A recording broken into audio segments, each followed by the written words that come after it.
Good morning students. हम लोग history का चैप्टर पढ़ रहे थे, उसी में आगे देखेंगे प्रथम गोलमेज सम्मेलन। सन 1930 में अंग्रेजों ने भारत द्वारा जारी सविनय अवज्ञा आंदोलन से चिंतित होकर लंदन में प्रथम गोलमेज सम्मेलन का आयोजन करने का निश्चय किया। अब क्या था, जब सविनय अवज्ञा आंदोलन चलाया गया, भारत में शुरू हो गया, तो अंग्रेज घबरा गए। उन्होंने सोचा कि ऐसे ही आंदोलन चलते रहे या हमारे कानूनों का भारतीय ऐसे ही उल्लंघन करते रहे तो हम कब तक यहाँ टिक सकेंगे। तो उनसे चिंतित होकर उन्होंने क्या करा, प्रथम गोलमेज सम्मेलन का आयोजन कर दिया। इस आयोजन में अनेक भारतीय नेताओं को निमंत्रित किया गया, बहुत से भारतीय नेता बुलाए गए और इस सम्मेलन के द्वारा साइमन कमीशन रिपोर्ट पर मंत्रणा एवं विचार किया जाना था। अब क्यों बुलाया जा रहा था भारतीयों को कि जो हमने साइमन कमीशन भारत भेजा था जी, उन्होंने हमसे ये कहा, हम आपसे उसी के बारे में बातचीत करना चाहते हैं। लेकिन साइमन कमीशन के आने से तो भारतीय पहले ही खुश नहीं थे, क्योंकि उसमें कोई भी भारतीय नहीं था। उन्होंने तो साइमन वापस जाओ के नारे लगाकर उसे भगा दिया था। तो उन्होंने भारतीय राष्ट्रीय कांग्रेस चूँकि सविनय अवज्ञा आंदोलन में पूरी तरह पालन कर रही थी, अब सभी जो है सविनय अवज्ञा आंदोलन से पूरी तरह जुड़ चुके हुए थे सभी भारतीय, और उन्हें साइमन कमीशन पे कोई बात भी नहीं करना चाहते थे वो।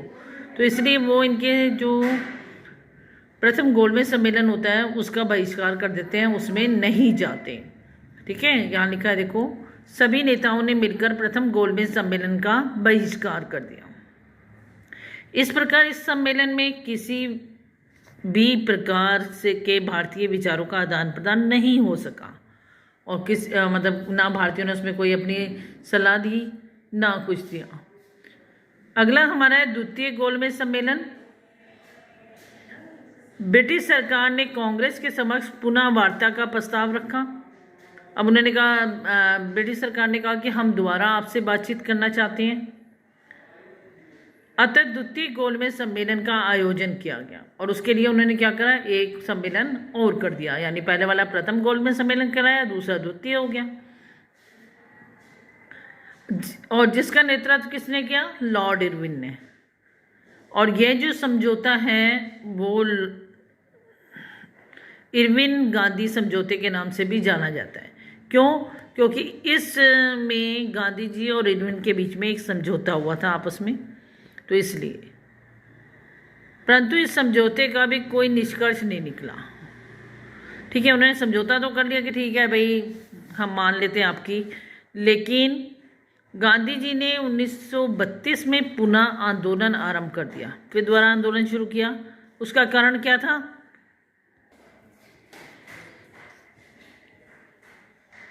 द्वितीय गोलमेज सम्मेलन में दलित जातियों को समाज से काटने का प्रयास किया गया था।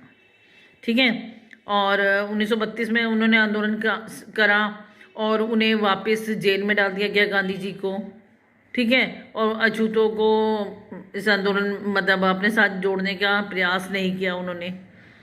तो गांधी जी को ये सब चीज़ें, अब अंग्रेजों ने सोचा, अंग्रेज सरकार सोच चुकी थी कि अब हमें कुछ ठोस कदम ही उठाने पड़ेंगे, तभी हम इस आंदोलन का कुछ कर पाएंगे। तो उन्होंने, अंग्रेजों ने क्या किया, 1935 में ब्रिटिश सरकार ने एक नया अधिनियम पारित कर दिया। क्या था वो अधिनियम, कि जो पूरे देश के 11 प्रांत हैं उनको बांट दिया जाएगा, पूरे देश को 11 प्रांतों में बांटा जाएगा और प्रांत की सरकार भी भारतीय प्रतिनिधियों को स्थान दिया जाएगा, जो भी मतलब हम भारतीयों को भी स्थान दे देंगे उसमें, ऐसा कहा गया। ठीक है, लेकिन क्या करा, कांग्रेस ने इस ब्रिटिश सरकार की जो घोषित अधिनियम था उसे अस्वीकार कर दिया। उन्होंने कहा हमें कोई स्थान नहीं चाहिए, हमें तो अब क्या चाहिए, पूर्ण स्वराज। और वो इस निर्वाचन में तो शामिल हुए, लेकिन 1937 में आम चुनाव में कांग्रेस प्रतिनिधियों को बहुत अधिक सफलता प्राप्त हो गई। अधिकांश प्रांतों में कांग्रेस के प्रतिनिधि ही चुने गए। अब क्या था, कांग्रेस ने जैसे निर्वाचन में शामिल होने का फैसला कर लिया, तो 1937 को कांग्रेस को काफ़ी सफलता मिल गई। बहुत से प्रांतों में कांग्रेस के प्रतिनिधि ही चुने गए। नेक्स्ट है हमारा भारत छोड़ो आंदोलन। 1939 में पुनः द्वितीय विश्व युद्ध आरंभ हो गया था। पता है आपको, प्रथम विश्व युद्ध हुआ 1914 से 1918 तक, ठीक है। उसके बाद हमारे यहाँ द्वितीय विश्व युद्ध जो हुआ 1939 में आरंभ हुआ।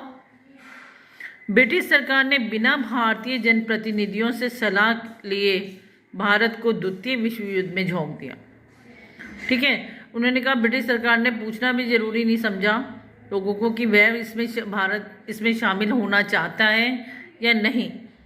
क्या किया, उनसे पूछे बिना ही इसमें उन्हें शामिल जबरदस्ती किया गया। इसके विरोध में कांग्रेस ने प्रतिनिधि सरकार से इस्तीफा देने लग गए और कांग्रेस सरकार ने इस्तीफा देने शुरू कर दिया। मुस्लिम लीग इस्तीफे के पक्ष में नहीं थी।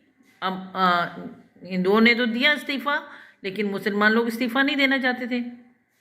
तो मुस्लिम लीग के जो अध्यक्ष थे मोहम्मद अली जिन्ना, उन्होंने कांग्रेस का विरोध करना आरंभ कर दिया।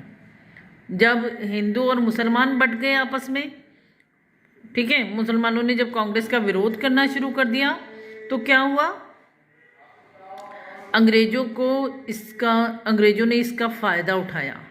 उन्होंने क्या करा कि फूट डालो और शासन करो की नीति को अपना लिया। 8 अगस्त 1942 में कांग्रेस द्वारा आयोजित मुंबई सम्मेलन में गांधी जी ने अंग्रेजों भारत छोड़ो आंदोलन आरंभ कर दिया। 1942 में कांग्रेस ने एक सम्मेलन आयोजित किया। वो कौन सा था, अंग्रेजों भारत छोड़ो, मतलब इस भारत को छोड़ दो। उनका कहना था